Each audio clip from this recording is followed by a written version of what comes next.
Willkommen zu einer neuen Folge Fitness Café hier im PF Studios inmitten von Neustrelitz. Und heute geht es um die Makronährstoffe, beziehungsweise wir werden mit einem Makronährstoff ganz genau anfangen. Was sind denn die Makronährstoffe überhaupt? Erstmal vorweg. Das sind die drei großen Bausteine, die unser Körper braucht. Einerseits als Strukturelemente und auf der anderen Seite für Energie.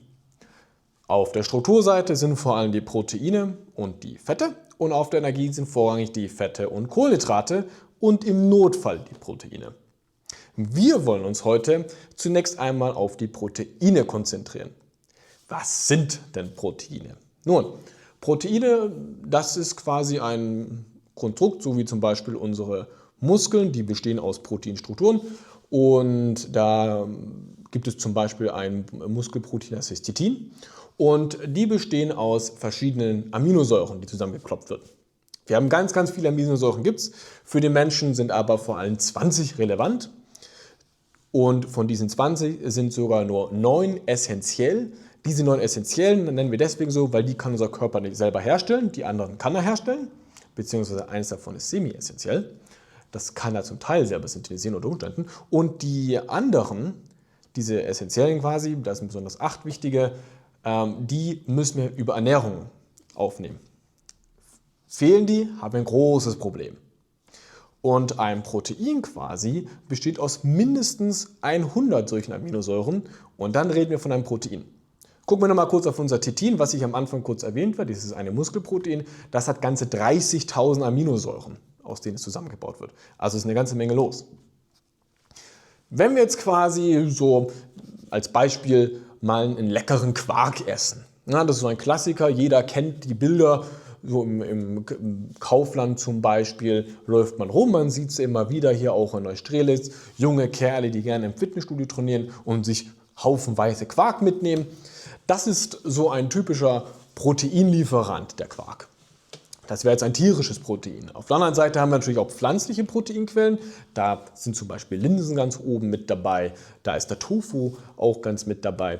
Und die tierischen, glaube ich, sind selbsterklärend. Da sind sämtliche Milchprodukte, Fleisch ist dabei. Das sind so zwei, die wir so ein bisschen unterscheiden können von denen, die für uns relevant sind. Und die haben halt alle Proteine da drin. Die haben in unterschiedlichen Anteilen essentielle Aminosäuren drin. Und das ist wichtig zu beachten, denn dieser Anteil der essentiellen Aminosäuren gibt ein bisschen vor, wie hoch die Wertigkeit der einzelnen Proteinquellen ist.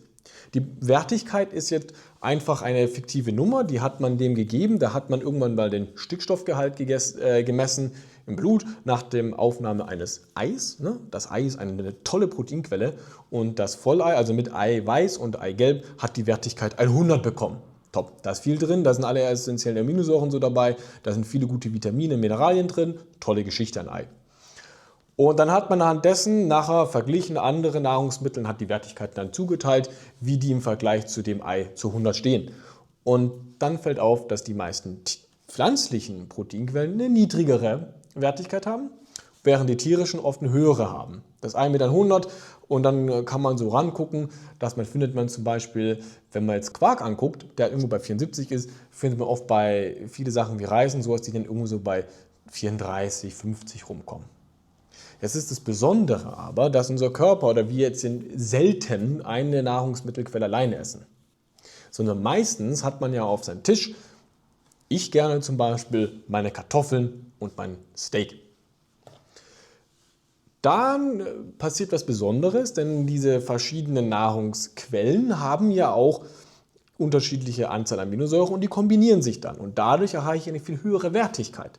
Das passiert auch zum Beispiel, wenn ich Linsen und das mache ich mir noch dazu irgendwie in einem Brot.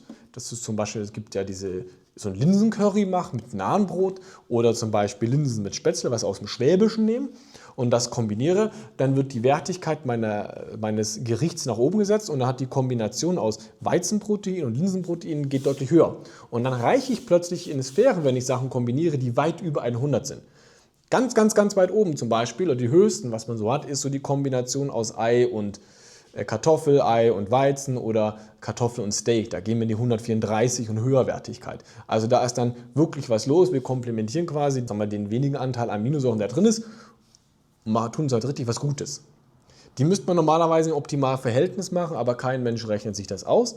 Das heißt einfach, kombiniert fleißig verschiedene Aminoquellen. Besonders wenn wir jetzt vegan, vegetarisch unterwegs sind, ist es besonders wichtig, darauf zu achten, dass wir da genug zu uns nehmen. Und auch kombinieren, sodass wir quasi unser Körper genug Proteine zu sich nehmen kann. Sonst fehlt was. Was passiert denn jetzt also? Also wenn wir jetzt zum Beispiel essen, dann wird das Ganze zerkleinert, das kommt in den Magen und wenn die Nahrung im Magen angekommen ist, tut die Säure das Ganze auflösen. Das Protein wird klein gemacht in seine einzelnen Bestandteile, wird dann über den Darm aufgenommen, kommt dann über den Lymphstrom, über die Leber hinweg und wird dann quasi zugeteilt, wo wir es brauchen, die Aminosäuren. Das bleibt dann eine Zeit lang im Blutspiegel auch und kommt dann dahin, wo man es hin benutzen muss. Denn unser Körper braucht diese Aminosäuren, um dann verschiedene Strukturen zu bauen. Das ist zum Beispiel das Immunsystem, das ganz davon abhängt. Weiße Blutkörperchen müssen gebaut werden. Wir brauchen das für unsere Haut, wir brauchen das für unsere Muskelgruppen, für Sehnen, für das Nervensystem, also Hormone. Also eigentlich für alles, was unser Körper besteht, der braucht da Aminosäuren, aus denen er dann quasi Proteinstrukturen bauen kann. Deswegen ist es so wichtig, dass wir genug Protein zu uns nehmen. So ein kleiner Säugling zum Beispiel braucht relativ viel am Anfang, damit er wachsen kann, damit er groß kommt. Da sind die Empfehlungen, der braucht bis zu 2,5 Gramm pro Kilogramm Körpergewicht. Das sind relativ hohe Empfehlungen. Auch eine Schwangere, weil sie natürlich das Kind füttern braucht, höheren Bedarf. Generell für den Menschen sagt die DACH, das ist die Ernährungsgesellschaft in Deutschland, Österreich und Schweiz, die sagen so 0,8 Gramm pro Kilogramm Körpergewicht. Das ist so, sollte schon passen. Die Wissenschaft sagt, es ist zu wenig und sieht viele Vorteile, wenn wir einen höheren Proteinanteil unserer Ernährung haben. Bessere Blutzuckerwerte, besserer Muskelerhalt, besseres Hautbild etc. Da gibt es viel Forschung, die es unterstützt, dass wir höheren Anteil nehmen. Auch die DACH hat in letzter Zeit ihre Bewertung verändert und empfiehlt nun auch für ältere Menschen eine höhere Zufuhr, was lange Zeit nicht so war. Obwohl die Forschung da schon viele Jahre lang gesagt hat, ältere Menschen sollten deutlich mehr Protein zu sich nehmen. Da gehen die Empfehlungen teilweise bis 1,2 Gramm pro Kilogramm Körpergewicht hoch. Das hat damit zu tun, um diesen Abbauprozess entgegenzuwirken. Wir bei uns im Studio orientieren uns quasi ein bisschen mehr an dem, auch was die Forschung so sagt und was wir auch sehen, was der Trainingsbereich, zum Beispiel auch die Athletic Trainer Association mitgibt, was dann alles fürs Trainingsbereich wichtig ist. Wir sagen, mindestens 1,2 Gramm pro Kilogramm sollten es sein. Und je nachdem, was unsere Ziele sind und wie fleißig wir sind, gehen wir auch nach oben. So ist es zum Beispiel wichtig, auch wenn ich jetzt in einer Diät bin, meinen Bedarf noch ein bisschen höher damit zu decken, um Abbau der Muskulatur zu vermeiden. Wenn wir jetzt zum Beispiel abnehmen möchte, ich möchte Körperfett verbrennen, das geht ja alles über die Ernährung, dann möchte ich im Defizit sein und dann ist es wichtig, dass mein Körper nicht hergeht, Strukturelemente von der Muskulatur abzubauen, weil das ist ja ein wichtiger Leistungsorgan, das wollen wir erhalten, da haben wir ja lange für gearbeitet und dann geht man ein bisschen höher, um das zu schützen. Aktuell geht man davon aus, also die Forschung hat das widerlegt, es gibt kein Risiko für die Nieren bis zu mindestens 3 Gramm. Also bis dahin hat man es relativ getestet, auch über lange Zeit. Alles hinter 3 Gramm ist Spekulation. Wir sagen auch, bis 2,5 Gramm ist definitiv genug, die 3 Gramm kratzen wir nicht an.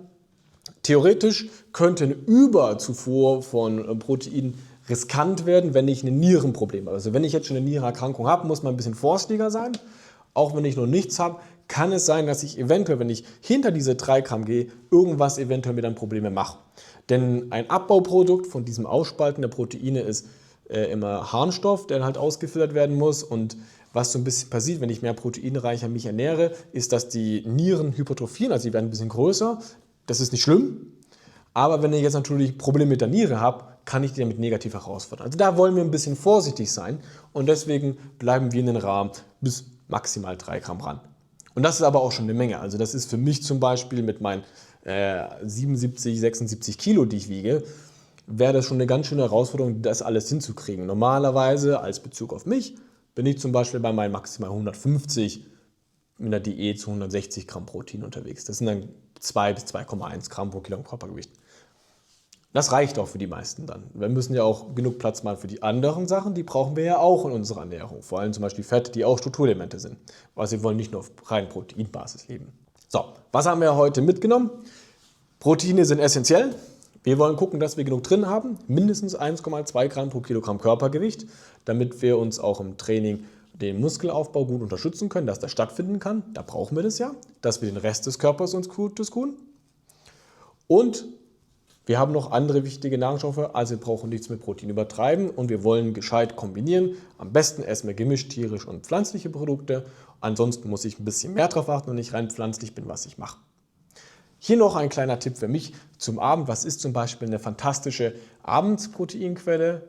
Der Quark. Mein absoluter Favorit, seitdem ich ein kleiner Steppke bin, esse ich immer gerne Quark. Quark ist Casein. Casein ist ein Protein, das ein bisschen langsamer verdaut wird. Das nimmt man gern, also jeder Bodybuilder, Sportler kennt das. Das kommt langsam in den Blutkreislauf rein, das ist längere Zeit aktiv, deswegen nennt man Casein auch das Nachtprotein und das verhindert so ein bisschen den Abbau über die Nacht. Ich hoffe, das hat euch wieder gefallen. Beim nächsten Mal wollen wir ein bisschen über Fette und Kohlenhydrate sprechen.